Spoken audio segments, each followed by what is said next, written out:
Bonjour, bonjour bien-aimés, notre Dieu est bon, il est redoutable. Ensemble pour la lecture biblique. Amen. Nous allons prier.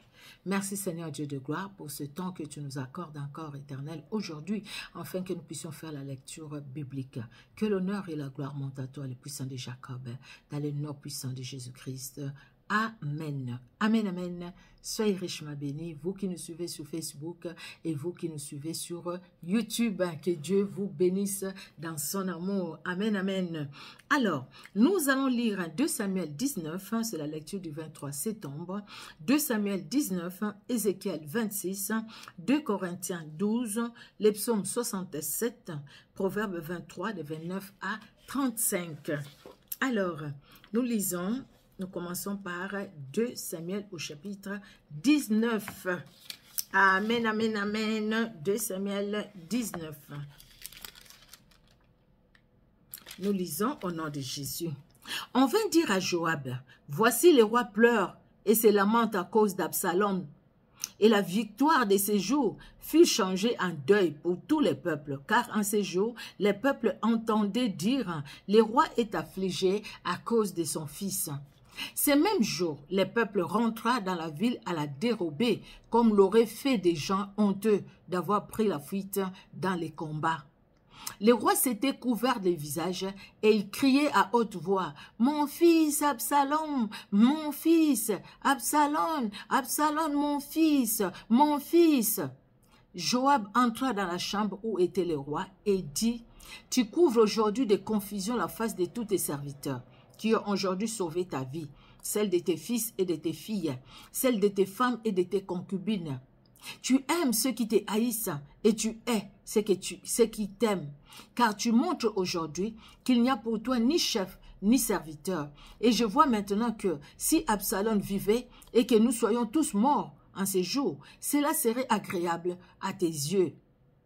Lève-toi donc, sors, et parle au cœur de tes serviteurs, car je jure par l'Éternel que si tu ne sors pas, il ne restera pas un homme avec toi cette nuit, et ce sera pour toi pire que tous les malheurs qui te sont arrivés depuis ta jeunesse jusqu'à présent. » Alors le roi se leva, et il s'assit à la porte.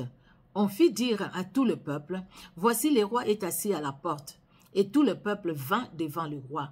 Cependant Israël s'était enfui, chacun dans sa tente.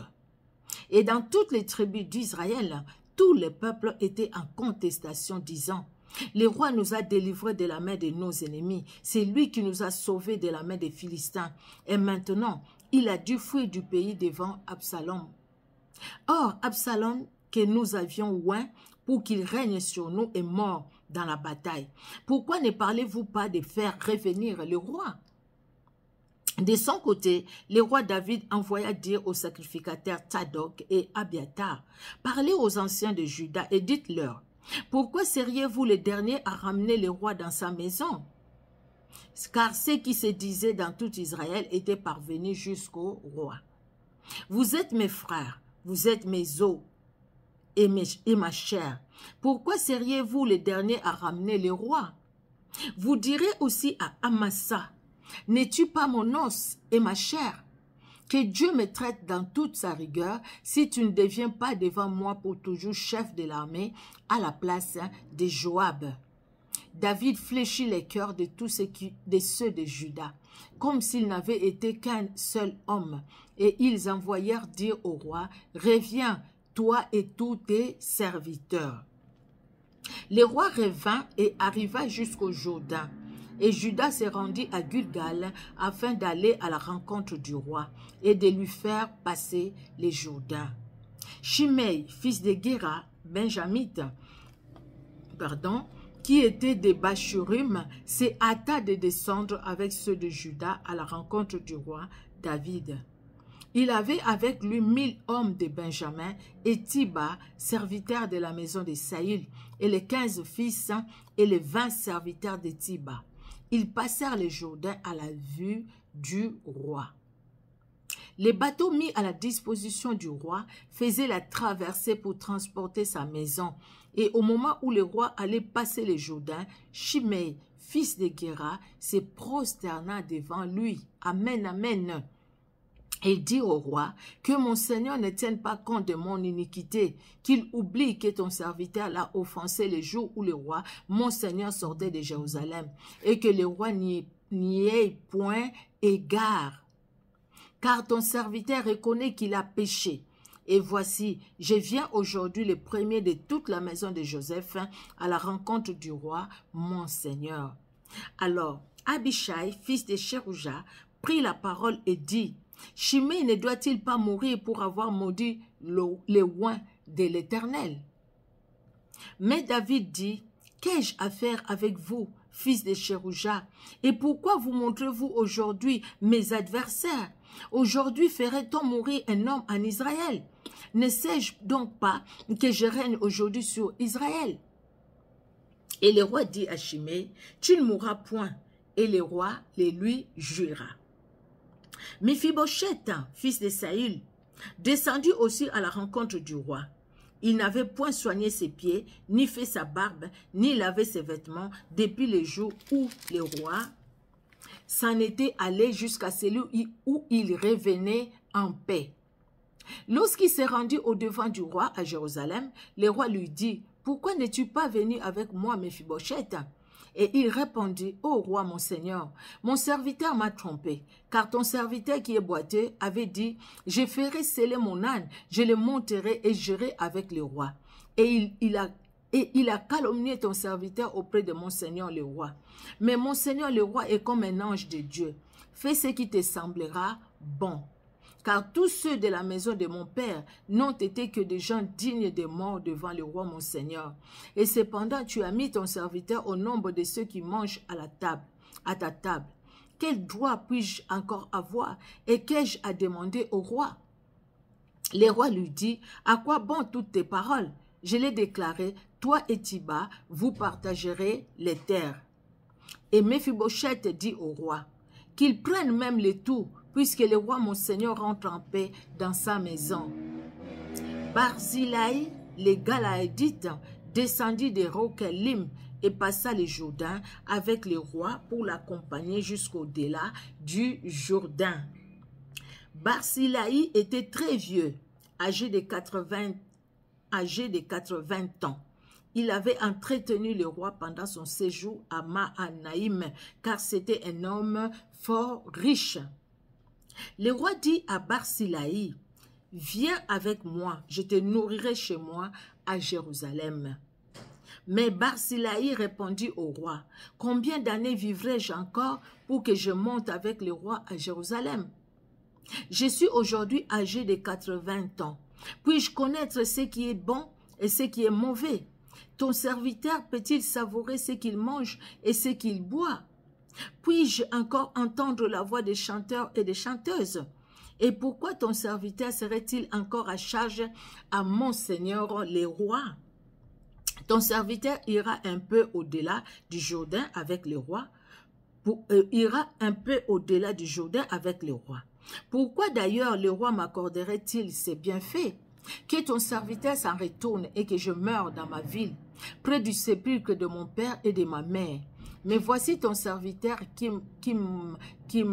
Kimram, qui passera avec le roi mon Seigneur. Fais pour lui ce que tu trouveras bon. » Le roi dit que Kimram passe avec moi et je ferai pour lui ce qui te plaira.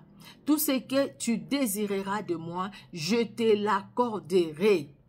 Quand tout le peuple eut passé le Jourdain et que le roi l'eut aussi passé, le roi baisa Barzillai et le bénit. Et Barzillai retourna dans sa demeure. Amen. Le roi se dirigea vers Gilgal et Kimram l'accompagna. Tout le peuple de Juda et la moitié du peuple d'Israël avaient fait passer le Jourdain au roi. Mais voici, tous les hommes d'Israël abordèrent le roi et lui dirent, « Pourquoi nos frères, les hommes de Juda, t'ont-ils enlevé et ont-ils fait passer le Jourdain au roi, à sa maison et à tous les gens de David ?» Tous les hommes de Juda répondirent aux hommes d'Israël, « C'est que le roi nous tient de plus près. Et qu'y a-t-il là pour vous irriter? Avons-nous vécu aux dépens du roi? Nous a-t-il fait des présents? » Et les hommes d'Israël répondirent aux hommes de Juda, « Le roi nous appartient 10 fois autant. et David même plus qu'à vous. Pourquoi nous avez-vous méprisés? N'avons-nous pas été les premiers à proposer de faire revenir notre roi? Et les hommes de Juda parlèrent avec plus de violence que les hommes d'Israël. Alléluia. C'est le temps de Dieu, c'est le temps de Dieu. Dieu est bon. Mais il y a quelque chose que je voulais relever ici. Les problèmes de Tiba, les serviteurs de Saül, qui étaient serviteurs de Saül. C'est lui qui est allé chercher Méphibosheth dans l'au-delà, là où il était, pour les ramener auprès du roi. Et le roi lui demande de s'occuper de Méphibosheth. Mais là, pendant que le roi partait, lui, Tiba, est allé. Il a amené même beaucoup de présents au roi. Mais quand le roi va demander les nouvelles de Méphibosheth, Tiba a menti. Il dit que non, Méphibosheth est content. Il dit même que aujourd'hui, Dieu va rendre la royauté à la famille de Saül. C'est à cause de tout le mal que tu as fait à la famille de Saül que maintenant tu souffres. Maintenant que même ton propre fils te combat. Et pourtant, Méphibosheth n'avait pas dit ça. Et c'est comme ça, le roi, dans la colère, il dit tous les biens qu'il avait donnés à Tiba, à Méphibosheth, que Tiba puisse les prendre. Il était dans la joie de prendre tout. Mais voici maintenant que le roi retourne à Jérusalem, à Israël. Que le roi est roi maintenant, et il était déjà roi d'Israël et de Juda. Mais là, quand Absalom, son fils, va prendre la royauté, il va détourner ceux d'Israël du roi. Il va les détourner du roi. Maintenant que le roi, c'est d'Israël, Absalom est mort. C'est d'Israël demande à ce que le roi retourne vers eux pour qu'il soit le roi de tout Israël. Donc Israël et Juda, de tous ensemble. Méphibosheth va venir devant le roi. Mais le roi dit, écoutez, qu'est-ce que tu es venu faire? Quand j'avais besoin de toi, en fait, tu n'étais pas là. Il dit non, c'est Tiba, mon serviteur, la personne que tu as mis pour me garder, c'est lui qui est venu même me calomnier auprès de toi. C'est lui qui m'a calomnié. Mais ce qui est important pour moi, que le roi est revenu en paix. Parce que j'ai pas de pieds. Je voulais venir, mais il m'a laissé. Et peut-être je lui ai dit de m'amener, il m'a laissé. Et le roi dit, je l'ai déjà dit, je l'ai dit, les terres vous allez partager. Et lui il dit non, pourquoi partager? Qu'ils prennent tout, parce que c'est ce qu'il voulait prendre. Tiba a menti sur Méphibosheth, mais Dieu est correct, Dieu est juste, Dieu est amour, Dieu est bon. Il voit tout aussi. Il a vu comment Tiba a joué ses mauvais rôles, mais Dieu est vivant. Il a justifié aussi Méphibosheth. Dieu nous justifie toujours. Il y a des gens qui racontent des histoires sur nous, de fausseté même. Bien-aimés, tournons le regard toujours vers le Seigneur, parce qu'il est Dieu.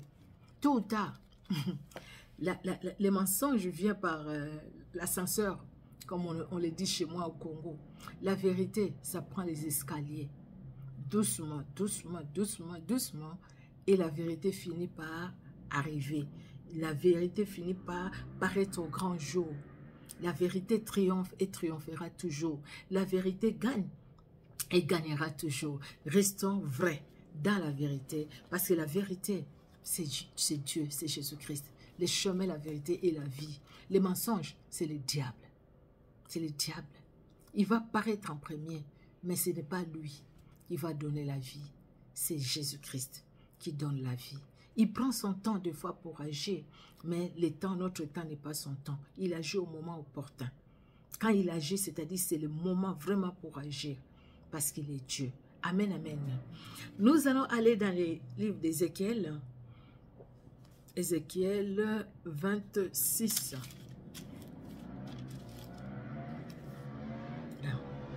Ézéchiel 26, nous lisons au nom puissant de Jésus-Christ de Nazareth. 26, ok. 26. Nous lisons, bien-aimés, au nom de Jésus-Christ. La 11e année, les premiers jours du mois, la parole de l'Éternel me fut adressée en ces mots. Fils de l'homme, parce que Tyr a dit sur Jérusalem, ha ha, elle est brisée, la porte de peuple, on se tourne vers moi, je me remplirai, elle est déserte. Ça, ouais. À cause de cela, ainsi parle le Seigneur l'Éternel, voici j'en veux à toi, Tyr. Je ferai monter contre toi des nations nombreuses, comme la mer fait monter ses flots. Elles détruiront les murs de Tyr, elles abattront ses tours, et j'en raclerai la poussière. Je ferai d'elle un rocher nu.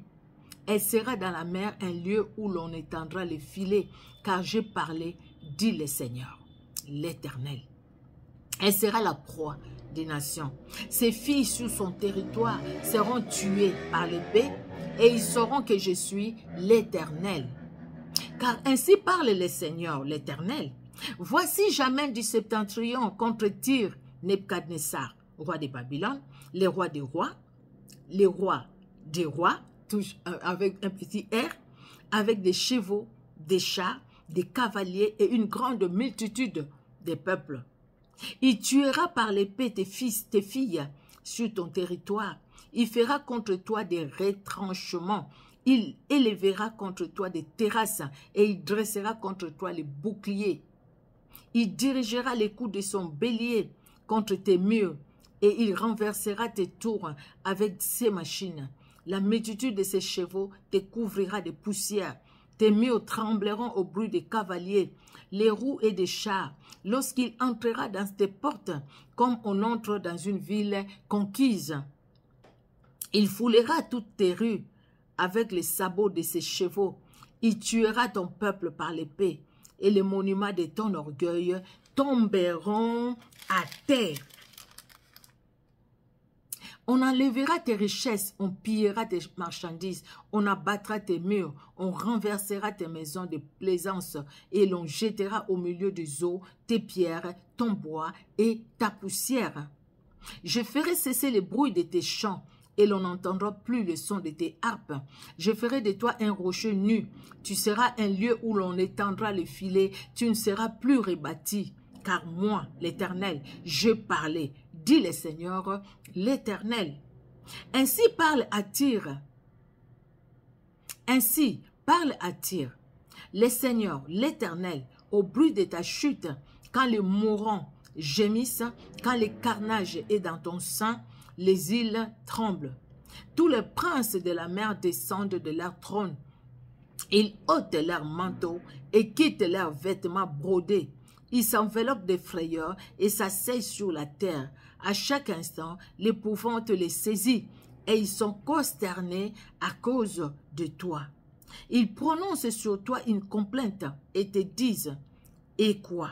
Tu es détruite, toi que peuplent ceux qui parcourent les mers, ville célèbre qui était puissante sur la mer, elle est détruite avec ses habitants qui inspiraient la terreur à tous ceux d'alentour.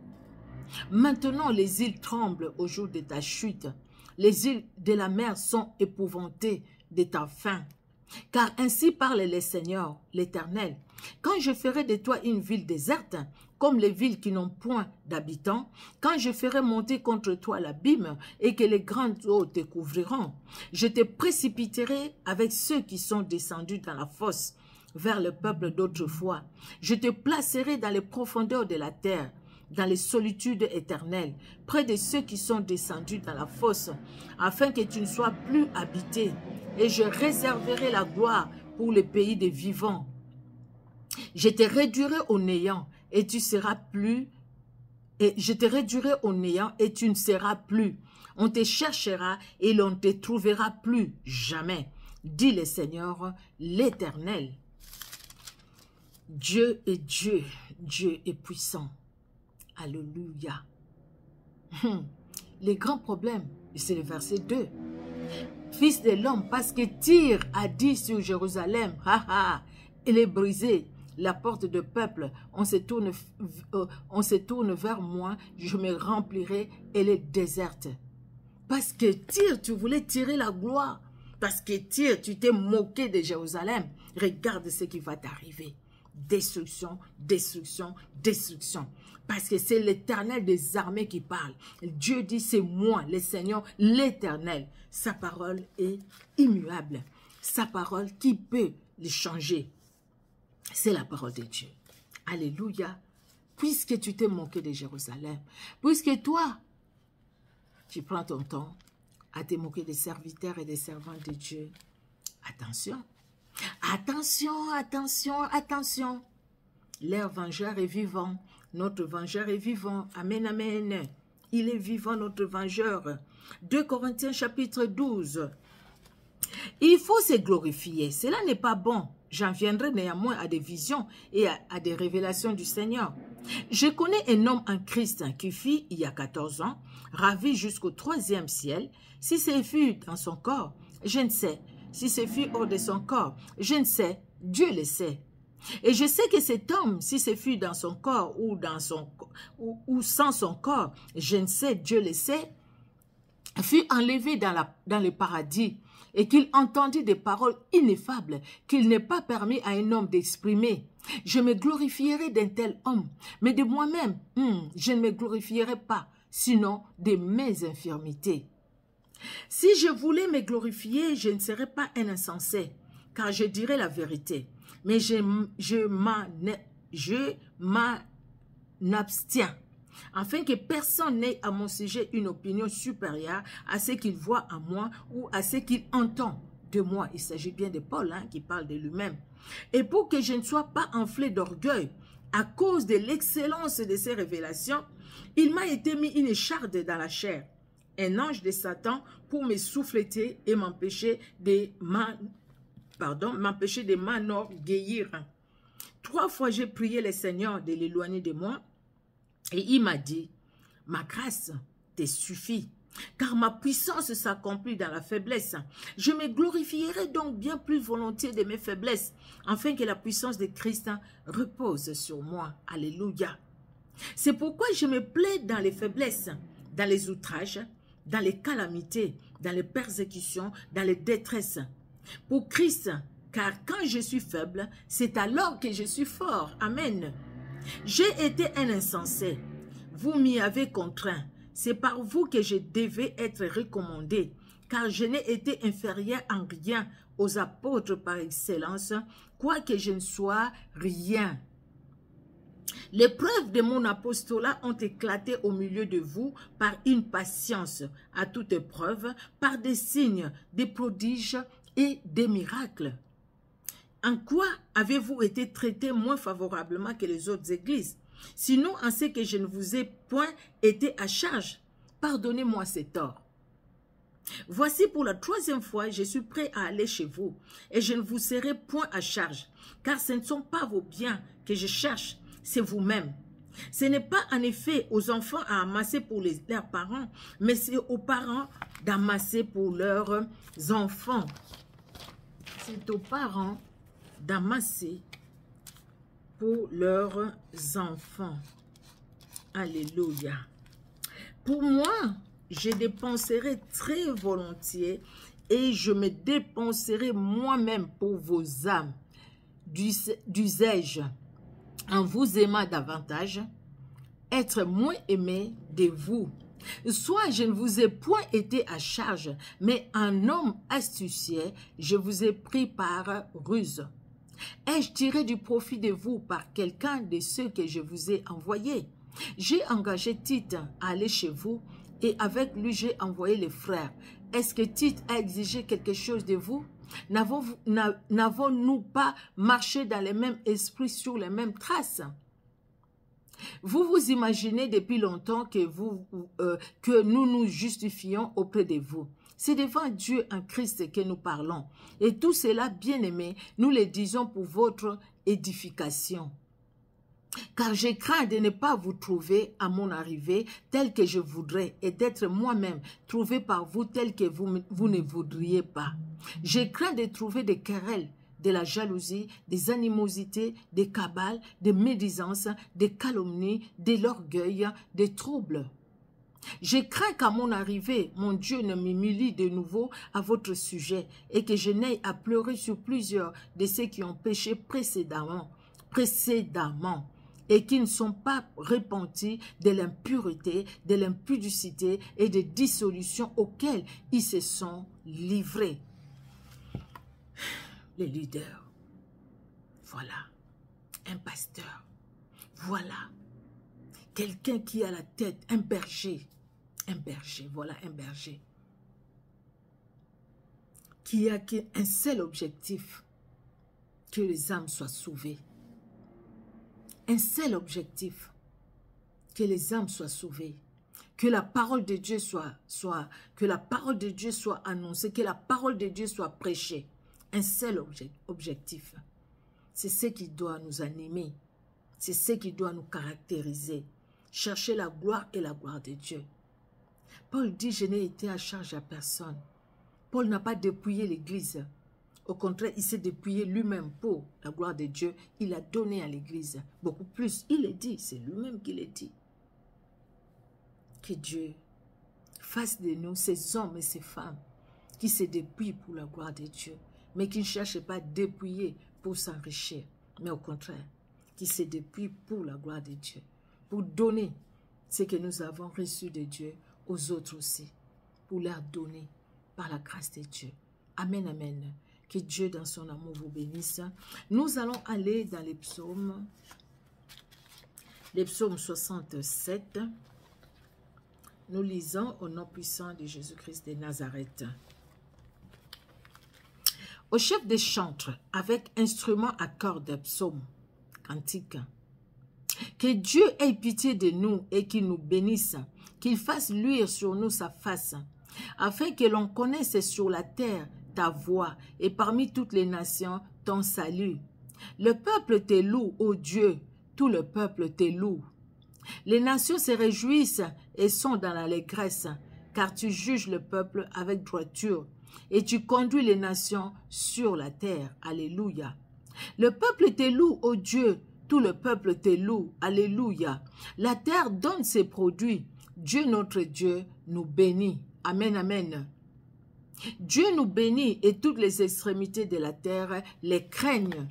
La bénédiction de l'Éternel qui enrichit, l'Éternel nous bénit, il bénit son peuple, il prend soin de nous dans les moindres détails, il a pitié de nous, il exerce sa miséricorde sur nous, comptons que sur ces grands dieux, alléluia, appuyons-nous que sur ces grands dieux, alléluia, notre Dieu est bon. Alléluia, il est bon, il est bon, il est bon de louer ses dieux. Nous sommes dans les proverbes, nous finissons par là. Proverbes 23, 29 à 35, jusqu'à la fin, en fait. Pour qui les hard, pour qui les hélas, pour qui les disputes, pour qui les plaintes, pour qui les blessures sans raison, pour qui les yeux rouges, pour ceux qui s'attardent auprès du vin, pour ceux qui vont déguster du vin mêlé.